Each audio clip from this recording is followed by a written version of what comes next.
Hello, welcome to my second post for my garage railway, which today I'm posting from the kitchen because as much as I enjoy laying track, endless amounts of track, I do also enjoy and mainly enjoy the scenic stuff. So I've been thinking a lot about my roundhouse recently because it's very hard to find one fully customizable so I can build it to kind of suit my purposes and my needs.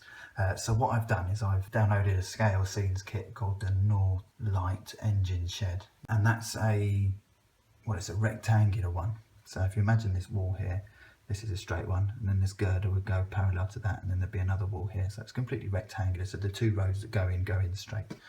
So I've been modifying this one, try and get it to fit the layout that I've got. So what I've done is I've got these are all cut where these columns are, and I've added in some extra girders to make sure I've got room for my 1, 2, 3, 4 roads, and I've made it so the kit comes, you get 1, 2 sections, and I've added in another section. With the kit you print off as many as you like,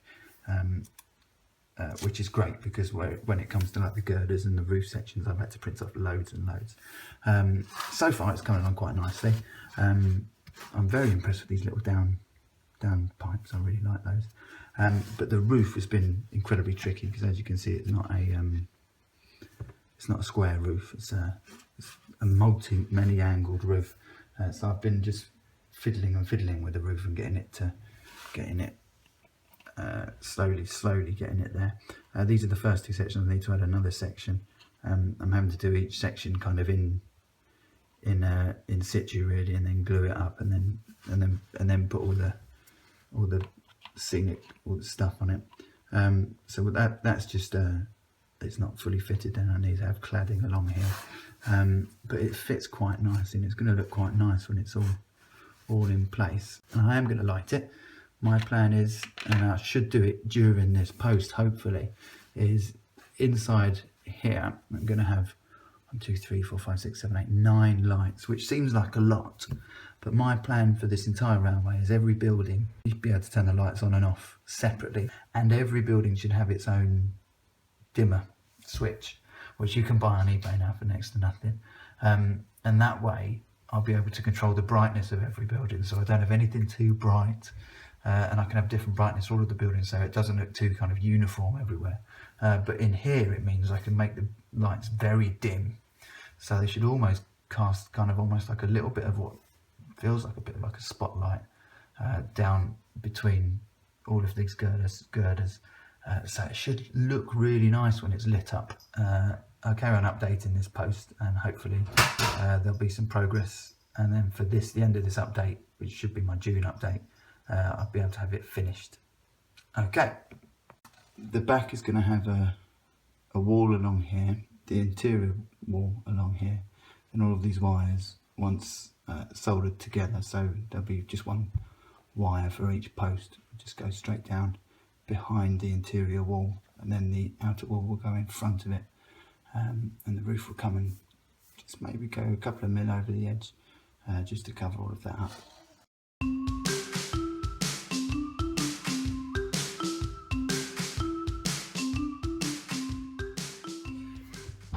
So progress was going very well on my roundhouse engine shed. So I had the wiring in for the lights, I had the lights in, I had them wired up, I had them working, looked amazing when it was really dim. I misremembered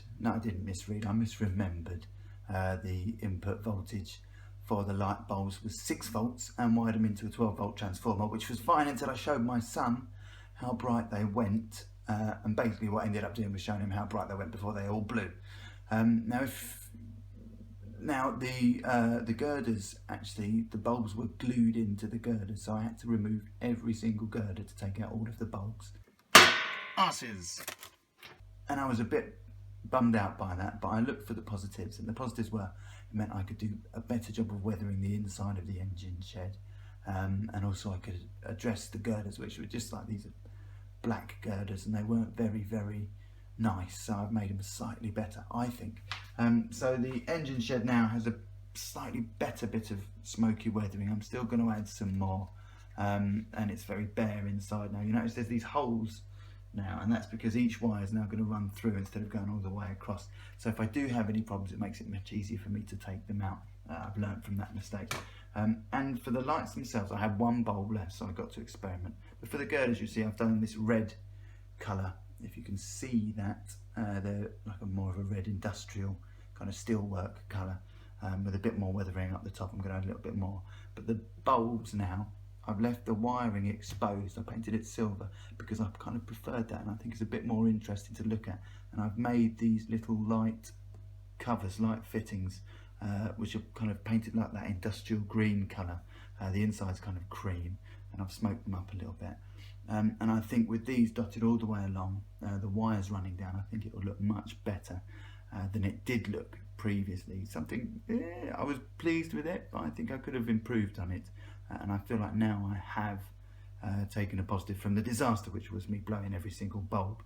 So once the other bulbs arrive, I'll do the same with all of these and put them in, reattach the roof, do a little bit more work on the roof, and hopefully it'll be finished in time for the end of June.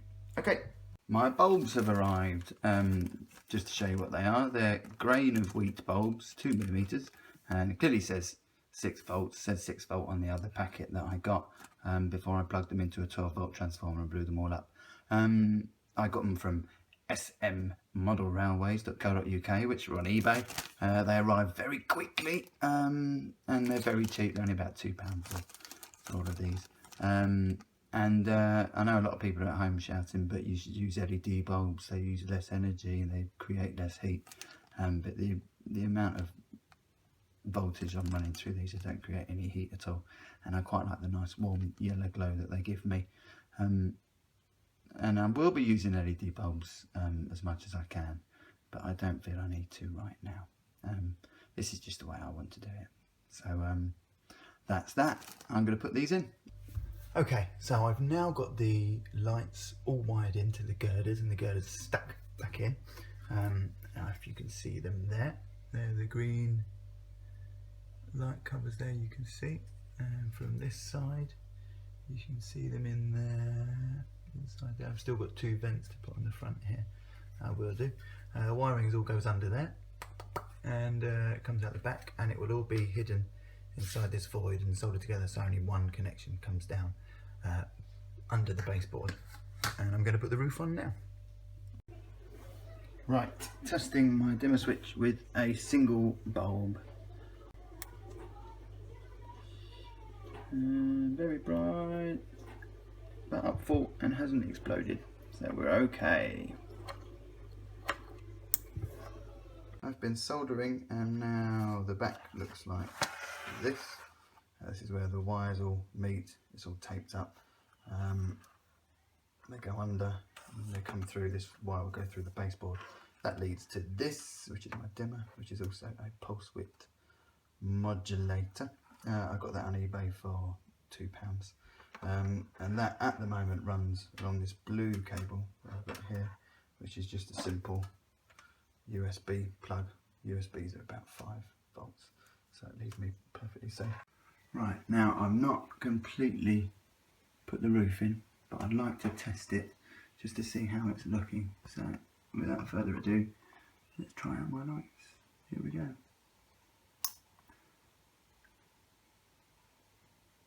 I'm quite happy with that. That is about as dim as I would normally have it. I can go a little bit brighter. Let's have a little closer look inside. That is my engine shed there with the lights. Quite impressed by that. And if I look in there, I can see there the outside the roof. To the sides. I'm very happy with that. So at this point, I'd say I'm absolutely sick of posting about this engine shed with everything that went wrong and went right with it. So I'm probably going to leave it here for this post, and any updates I have I'll put on my Instagram feed, which I'll put a link to in the bio or whatever. I don't know how you do it. So that's that for this one. And as my father always says, always leave people wanting more.